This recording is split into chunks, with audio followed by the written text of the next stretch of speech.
आप लोग सुंदरकांड का पाठ करते हैं? तो सुंदरकांड में एक चौपाई आती है, कहते कनक भूधरा कार शरीरा, कनक भूधरा कार शरीरा। तो हनुमान जी का शरीर कैसा था? जैसे मानो सोने का पर्वत हो, कनक भूधरा कार। तो कनक कनकते सौगुनी माँ दत्ता अधिकाय, यानी जितना कनक कहते हैं स्वर्ण को और कनक कहते हैं धतूरे को, जो महादेव बाबा को चढ़ता है वही धतूरा। और कोई देवता उसके ग्राहक नहीं है, केवल भोले बाबा ही उसके ग्राहक हैं। आप लोग आगे की कथा में, अभी उपोदघात की कथाएं हैं, उतनी हमारे समझ में नहीं आती हैं। आगे की कथाएं बड़ी ही रुचिकर हैं, बड़ी ही ललितमयी कथाएं हैं, भगवान की नटखट बाल लीलाएं हैं, आनंद आएगा। अभी तो भूमिका है, यदि आप भूमिका समझ ले गए तो सारी कथा समझने में बड़ा ही आसान होगा। तो कनक कनकते सौगुनी और माँ दत्ता अधिकाय, कनक कहते हैं धतूरे को और कनक कहते हैं स्वर्ण को।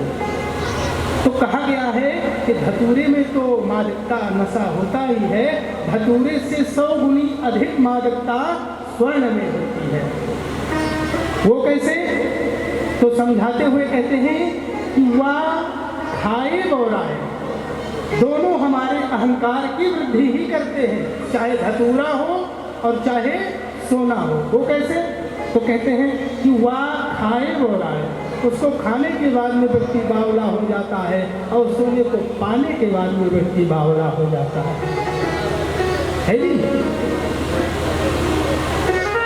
कभी कभी ऐसा देखने को मिलता है, एक भी अक्षर नहीं पढ़े होते हैं कई व्यक्ति और उनका भाग्य साथ दे जाता है, कहीं से इतना धन दे देते हैं ठाकुर जी कि महाराज अचक जाता है उनके घर में। और फिर महाराज देखो, पढ़े लिखे ऐसी बातें नहीं करेंगे जो अंग्रेजी झाड़ने लगते हैं, वो पैसा ही आते आते उनकी बोल वाणी वेशभूषा सब बदल जाती है। आपने देखा होगा ऐसा, ऐसे अंग्रेजी में बात करेंगे, पढ़ा लिखा नहीं बात कर सकता। प्रभुता पाहि काहि मद नाही, धीरे धीरे प्रभुता पे जाने लगेंगे, अहंकार आने लगेगा। स्वाभाविक है, बुरा नहीं मानना चाहिए, प्राकृतिक प्रदत्त है, क्या करोगे, आना ही है। अरे धन्यवाद है वो स्वार्थ का, धन्यवाद है लालच का, धन्यवाद है स्वार्थ का, जिसने आपस में सबको जोड़ रखा है। वरना कौन किससे आज जुड़ना चाहता है? किसी के पास समय है आधे घंटे बैठने के लिए, किसी के पास ना। स्वार्थ सुर नर मुनि सबकी यह रीति, स्वार्थ लाग करे सब रीति। तो धन्यवाद है ऐसे स्वार्थ का जिसने सबको जोड़ रखा है। तो किसी महात्मा ने कहा कि हे स्वार्थ, तुम्हारा सत सत धन्यवाद। क्यों? तो कहा तुम ही तो एक हो जो सबको जोड़ के रखे हो, वरना कौन जुड़ना चाहता है नहीं। तो महाराज परीक्षित ने कहा कि भाई स्वर्ण में भी तमोगुण का वास है, इसलिए जाओ स्वर्ण में भी रह सकते हो तुम। तो कलिकाल की प्रसन्नता का कोई ठिकाना ही नहीं रहा। अपने कार्य की सिद्धि को देखता हुआ और ठहाके मारता हुआ, हंसता हुआ, मचलता हुआ जाकर के महाराज परीक्षित के शीश पे जो स्वर्ण का मुकुट था उसमें जाकर के विराजमान हुआ और बैठ करके मुस्कुराने लगा, मंद मंद मुस्कुराने लगा। कार्य सिद्ध हो।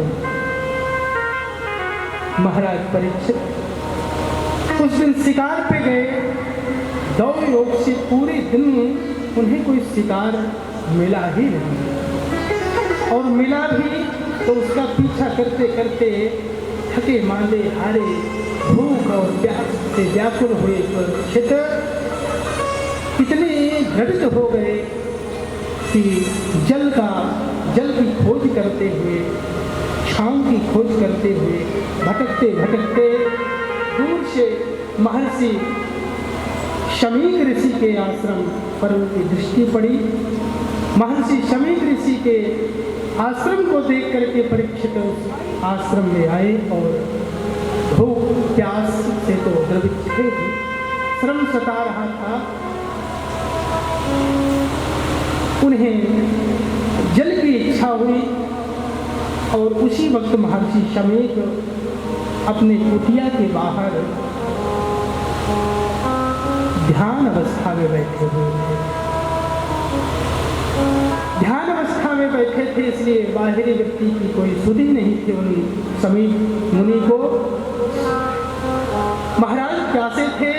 महाराज परीक्षित ने 2-3 बार आवाज लगाई, हम राजा परीक्षित बोल रहे हैं, हम प्यासे हैं, हमें जल चाहिए।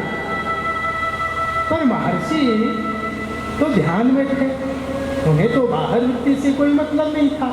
आत्मानंद में रमन्ते योगराम, अपने हृदय अंतःकरण में ही रमण कर रहे। उन्हें कोई भास नहीं था। और तब तक मुकुट में बैठे कलिकाल ने अपना असर किया। उसने तत्क्षण राजऋषि परीक्षित की बुद्धि को भ्रम में डालते हुए कहा, अरे ये तो कोई अहंकारी महात्मा लगता है। बताओ, चक्रवर्ती सम्राट आश्रम पर आए हैं, इसको तो उसके सेवा करना चाहिए, अभिवादन करना चाहिए। राजा भगवान का प्रतिनिधित्व होता है हमारे राज्य में। निर्विघ्न होकर के यज्ञ जब तक कर्म सत्कर्म किया करते हैं, राजा का कोई स्वागत नहीं, राजा का कोई सत्कार नहीं, और उल्टा पुल्टा ढोंग रचा करके यह कोई ढोंगी पाखंडी महात्मा है, ये कोई वास्तविक महात्मा नहीं है, इसको दंड मिलना चाहिए। महाराज परीक्षित कलिकाल के कुछ विचारों से ग्रसित होकर के पहले तो बाण का संहार ही कर दिया कि इसका वध ही कर देना चाहिए, पर पूर्व जन्म के संस्कार इतने बलिष्ठ थे कि ऐसा अपराध करने से